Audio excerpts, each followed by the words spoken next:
For the last few years, every new season of anime has, to put it politely, sucked ass. But that all changes with the spring 2023 season. I mean, look at this roster. It's back at it again with the white Vans, double cheeked up on a Thursday afternoon, goated with the sauce. This lineup has a little something for everyone, and if you ain't watching, you're missing out.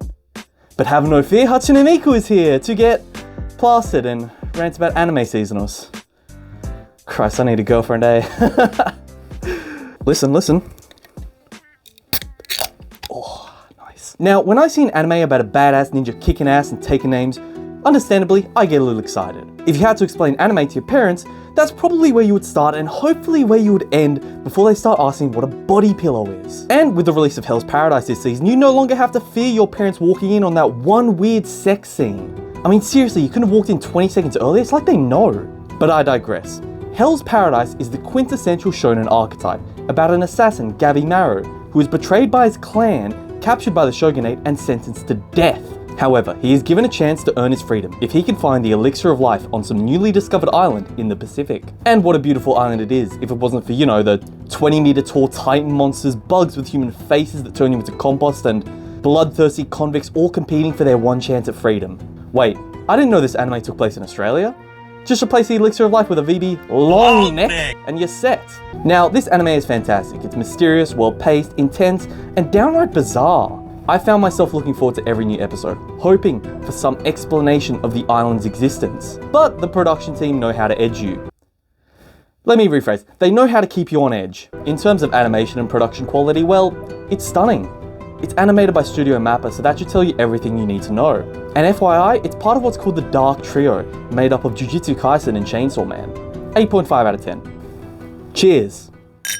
Alright, let's talk about Mashle, magic and cream puffs. I mean, magic and muscles. I was pretty hyped for this one. I mean, from my understanding, it was just like a mix between One Punch Man, Black Clover, and Harry Potter. To put it simply, Mash can't use magic, and therefore must be purged as part of a eugenics program? Jesus, I didn't realize our mate Adolf was an isekai protagonist. I lost World War II and was reincarnated in another world with my gas chamber. Moving on, instead of being killed, Mash beats up the Gestapo, and then enrolls in Hogwarts and beats up nerds, so that he can become the strongest wizard ever and live a life in peace. Now, Mashle is a genuinely funny anime about an OP dude who's a bit dense and doesn't understand social cues. It's clearly not the most original concept, some people call it a One Punch Man clone or fake Black Clover, but that's all right. It's a parody. And even though it's a parody, it has a solid plot, although the world building kinda sucks. The sort of rap background music at certain points is a nice touch and very reminiscent of Gurren Lagann and Samurai Champloo. Like, row, fight the power.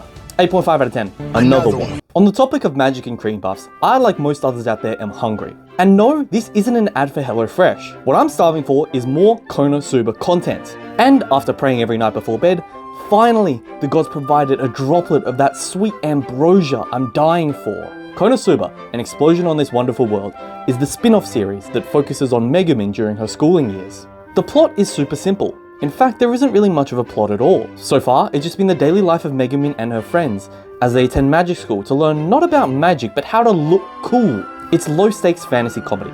And that's what makes Konosuba great. You don't have to think too much about it.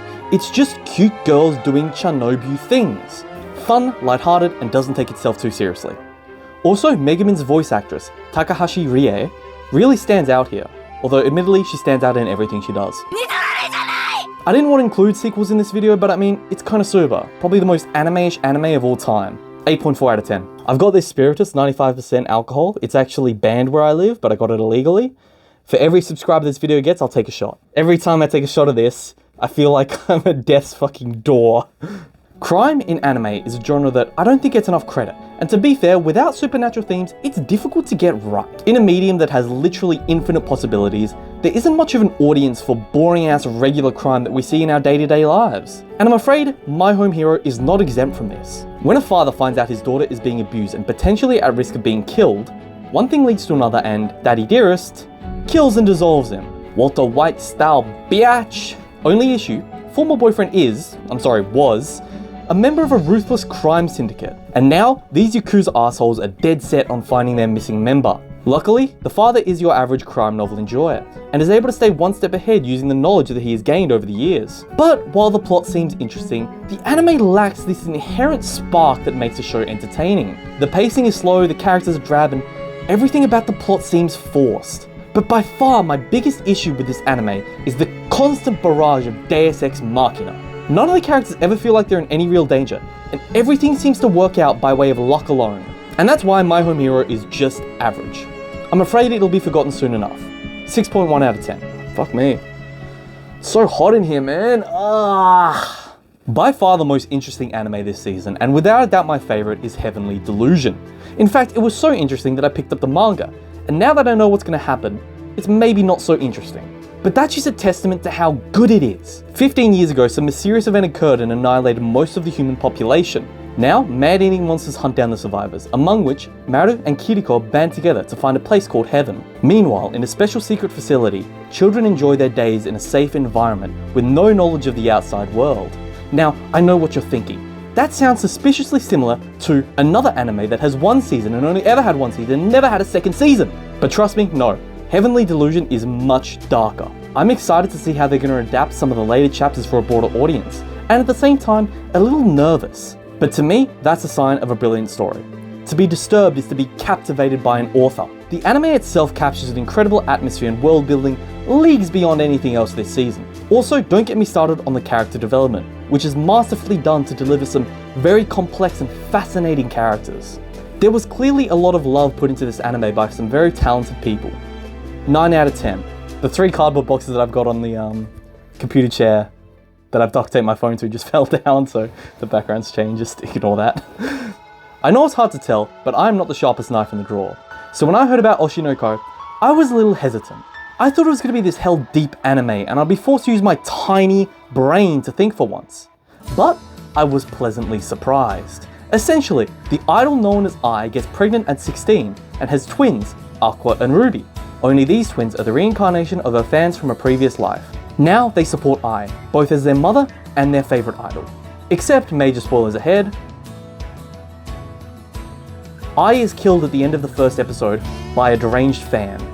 Now, Aqua begins his revenge mission, to find the man responsible for leaking information to the fan, his father. Meanwhile, Ruby attempts to become an idol in memoriam of Ai. What I just explained was the first episode. It was 80 minutes long, and honestly, it works as a standalone movie and demonstrates how versatile anime can be as a medium. But after the excitement of the first episode ends, the anime gets a little slow. Ai was heavily pushed as a feature character, and with her dead in episode 1, the direction the anime takes is a bit muddied. For instance, I have seen tons of Ai fan work, but literally none of any of the other characters. Also, I think that the time skip between Ai's death and the twins' enrollment in high school ruined the potential for some really good character development. Not that it's bad, just that it could be so much better. Production-wise, everything's above average, not much to say there. 8.7 out of 10. Okay, quickfire round. Best opening, tie between Hell's Paradise and Oshi no Ko. Best ending, tie between Oshi no Ko and Mashle. Best girl, Megumin. Best boy, Mash, followed closely by Aqua. Best character design, Oshi no Ko. Best animation, Hell's Paradise. Best VA talent, Takahashi Rie playing Megumin. And best overall is Heavenly Delusion. This has honestly probably been my favorite season in recent memory. In fact, it's so good, I give this season an 8.9 out of 10. And if you're curious, last season was a 2.9 out of 10. That shit was garbage. If you've enjoyed, please like and subscribe. Also, comment on what you would like to see next.